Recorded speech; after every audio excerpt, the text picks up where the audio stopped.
शांति। Good morning मीठे बाबा। आज 2 मार्च 2026 साकार मुरली। बाबा कहते मीठे बच्चे निजे जोगयुक्त स्थिति रे रही अन्य मानंकु जोगर अभ्यास कराओ।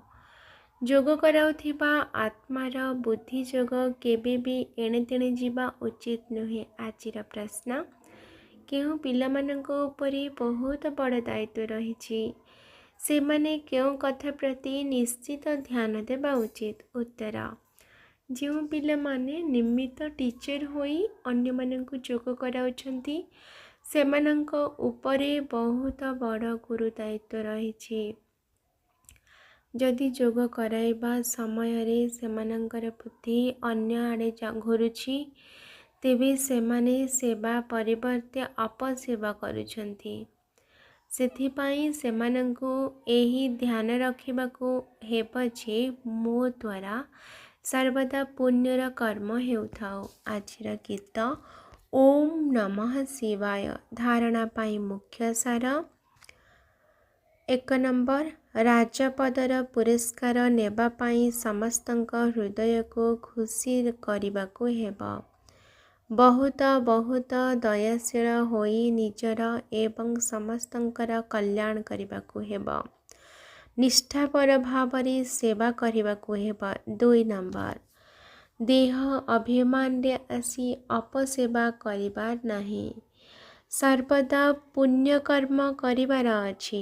अन्य मानंको मध्य निज समान ब्राह्मण करिबार सेवा करिबाकु हेब।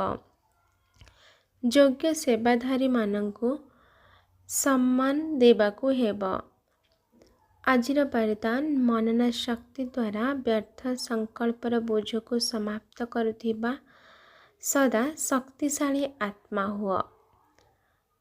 आत्मा उपरे व्यर्थर ही बोझ रही। व्यर्थ संकल्प, व्यर्थ वाणी, व्यर्थ कर्म, यह द्वारा ही आत्मा भारी होई जाय थाए। एबे एही बोझ गुड़ी को समाप्त कर। एथिपाई सर्वदा सेवारे ही व्यस्त रुह। मनन शक्ति को बढ़ाओ। मनन शक्ति द्वारा आत्मा शक्तिशाली होई जिव। जेपरी भोजन को हजम करिबा द्वारा रक्त तैयारी होई थाए, सेही परी ज्ञान को मनन चिंतन करिबा द्वारा आत्मार शक्ति वृद्धि होई थाए। आजिर स्लोगान, जो माने निजर स्वभाव को सरल करि दियंती सेमानंकर समय व्यर्थरे जाए नाही। आजिर अव्यक्त इशारा, निश्चयर मूल दुआ को मजबूत करी सर्वदा निर्भय एवं निश्चिंत रुह। जिए निश्चय वृद्धि होइथिबो से सर्वदा निश्चिंत स्थिति रे रहुथिबो। तार कौनसी प्रकार चिंतन बा चिंता न थिबो। कौन हेला, काहीकि हेला, एभली तो हेबा कथा नुहे। ए सबु हेला व्यर्थ चिंतन। निश्चय बुद्धि आत्मा सर्वदा निश्चिंत स्थिति रे रही थाए। से केबे भी व्यर्थ चिंतन करि न थाए। सर्वदा स्वचिंतन रे रहुथिबा आत्मा निजर स्वस्थिति द्वारा परिस्थिति उपरे विजय प्राप्त करि नै थाए।